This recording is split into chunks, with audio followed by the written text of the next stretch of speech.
Anyways,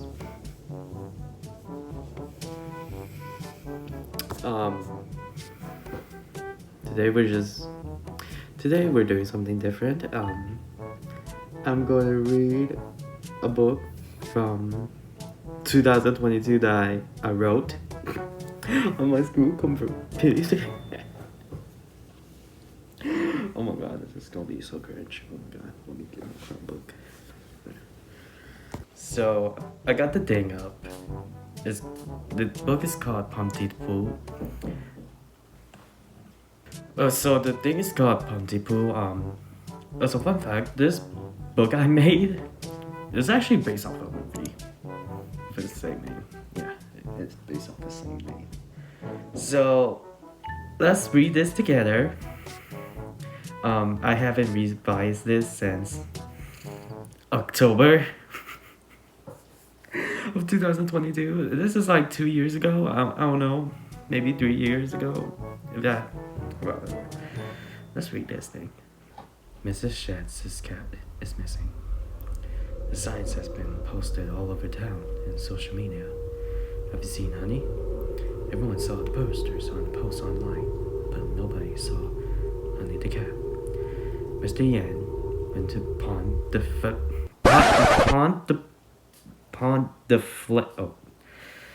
Mr. Yan went to I don't know how to pronounce this. Pont de Flanter. I get Mr. Yan went to Pont de Flanter to find Mrs. Shatz's cat, but he's not there. Mr. Yan went to every house in the neighborhood asking if they saw the cat in posters, but nobody, not once, has seen the cat. He then went to the end of the neighborhood. The owner of a house at the end of a road asked a simple question. Mr. Yan then has the words. Let me read. Mr. Yan then has the words missing mixed up with hissing, sound of what a cat makes. Mr. Yan keeps saying missing and hissing all over. I'm the missing cat. No. You're the missing cat, said Mr. Yan. This is signing that he is infected. Gwen Parker, the owner of a house at the end of a road, was later driving off with her husband, Mike Parker. Gwen and Mike were later found dead inside the car at the bridge. Gwen and Mike's children, Fiona and Git, act strange. They also don't make sense, just like Mr. Yan. They keep saying sample and simple all over. Both Fiona and Git were now infected. So many people dying. So many people dying in this book. The Vobra virus has now spread all over the world. No one knows what causes the Vobra virus. It is said that it was caused by a demon named X, but it's said as a theory. Okay, so in the movie, it's never confirmed that it was caused by a demon. It's just a random virus. Have you seen the movie? Probably no.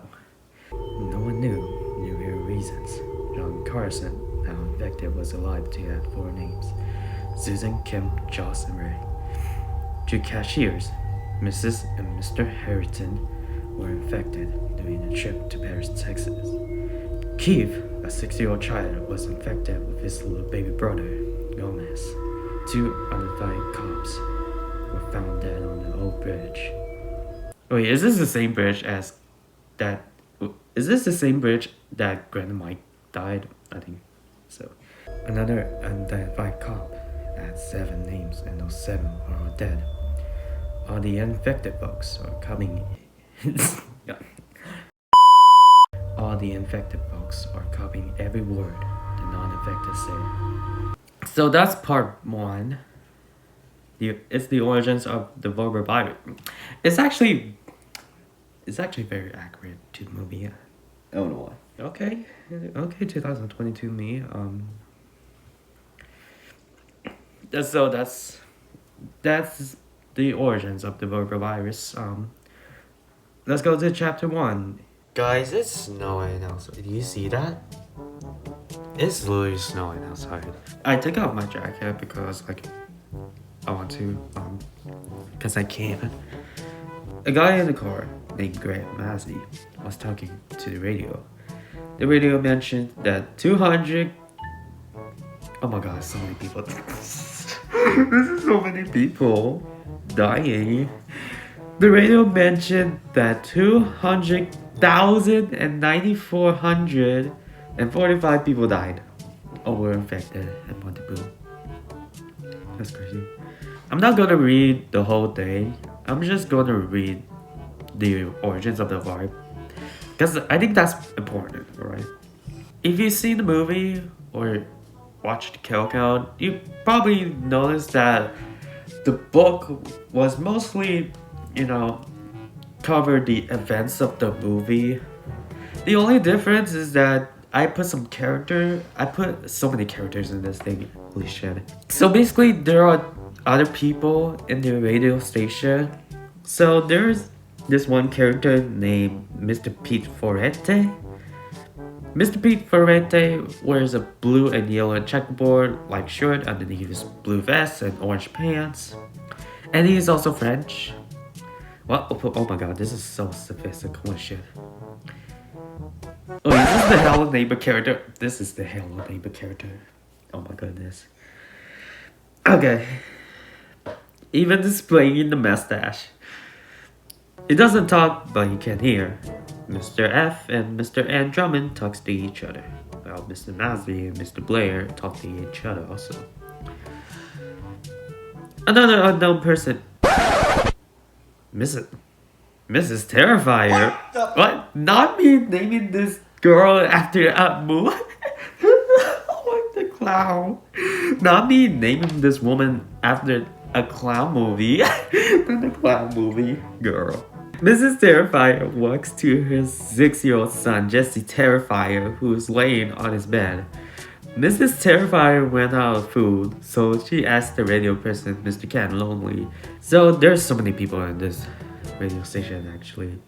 Mrs. Terrifier and the others to find food. So basically, Mr. Lonely, Mrs. Terrifier, and the other people are trying to find food for the apocalypse.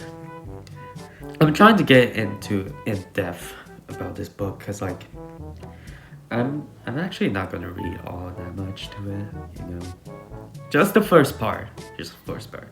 Now there's this cop, Officer Moxie. Oh my god. Moxie from Hell of a Boss. Not Moxie from Hell of a Boss, girl. Moxie almost got bitten by one of the infected people while they're trying to look for food. Stop! Mr. Lonely yelled, but it's too late. Officer Moxie became infected. Damn. Yeah, that's crazy. Officer Moxie, now infected, tries to bite Jesse Terrifier, but Mr. Lonely, Mrs. Terrifier, and now 4 cops, Mrs. F, which is just the wife of Mr.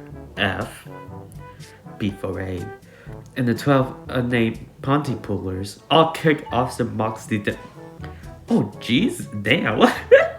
They kicking Moxie in the ground. Oh my god. Chapter 2, The Abandoned Town of Pontypool.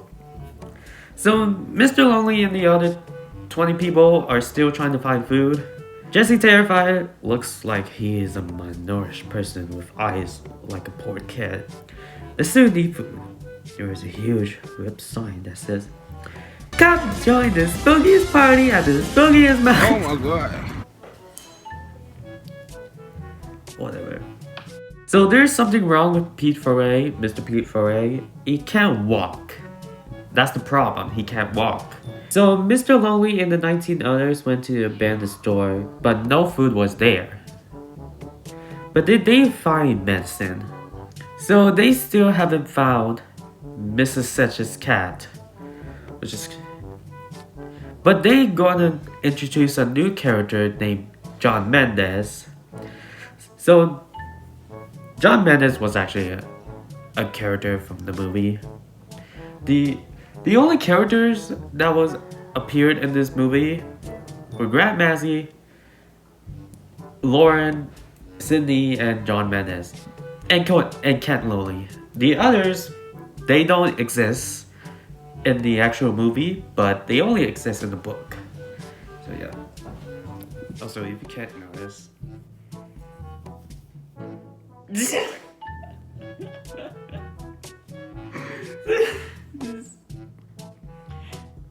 Say hi to the camera. He said hi. So Mr. Lonely and the others went to an abandoned hotel to sleep. They still have no food to eat, but they finally found all the food in the hotel. Jesse runs to the food like he had never seen food before. Oh damn, that's so me right now. The food was not there, so it was all a hallucination. They're so tired of walking. So they have to sleep in a dark, filthy room. So it's 11 a.m. and someone just wake up Mr. Lonely up. And it's a woman who is part of the 12 remaining Pontypoolers. This woman is named Monica. A normal name, by the way. Finally. Monica has very long black hair and wears a long blue and white striped shirt, so long that it touches her knees. Well, so sophisticated also. So Monica found food, but they realized that the hotel was filled with the infected people. Oh my god, what the fuck is wrong with my hair, bro? What the fuck is wrong? Whatever. So they can't escape, and Mr. Lonely's phone is dead. That's so sad. So they have a new plan. So there's this girl named Claire. Her name is Claire James. Claire also has very long black hair, but the only difference is that she wears a Mickey Mouse costume. Oh, where'd she get that from? She wearing a Mickey Mouse costume. All this time, she was wearing a Mickey Mouse costume in the middle of the apocalypse. Okay. So Claire jumped off the window first, but Claire accidentally fell into a giant rock. Girl. Everyone was so shocked. Some drew up. And turns out they forgot that the giant rock was next to a window 2 stories up. I'll probably link the document, cause I don't know. Another kid besides Jesse Terrifier, his name is James Burns.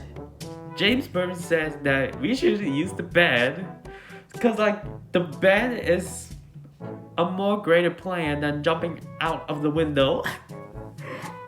Jumping out the window. So they try to guard themselves with the bed, but after 20 seconds, it broke. It broke. The bed broke. The bed broke. They have no choice but to fuck off. All of them survive. They ran into a room, but one person with blonde hair, Jill Robbins, caught by the zombies. Mr. Lonely closed the door on her, which is so dramatic, by the way. Turns out that Jill Robbins and James Burns were siblings. So Mr. Massey called Mr. Lonely to ask what's going on the other side. Mr. Lonely answered Mr. Massey that they got food, but they lost 3 people already. Wow. Lost 3 people, but they have like 20 to 30 people outside. That's some crazy work actually. So they're still stuck in the hotel because they have no idea how to escape. So they have so many problems. So 3 people died in a starving pit foray. So Mr. Lonely now knows what to do now. So Mr. Lonely grabs a broken piece of the bed. Monica asks what is he doing. So Mr. Lonely said that we're going to kill the infected, which is a proper way to survive the zombie apocalypse instead of jumping out the window. You know what? I'm gonna jump out the window too. The infected zombies were coming for them, and they all swing the landing on all the infected. One infected got stabbed in the stomach by Monica, another got stabbed in the eye by Mrs. F, 6 infected got shot by Officer Jungle, and the rest 28 infected died the same way. And that's pretty much it, actually. Probably gonna link the whole entire document in the comments or description or whatever. And I'll see you guys in another video. So, bye.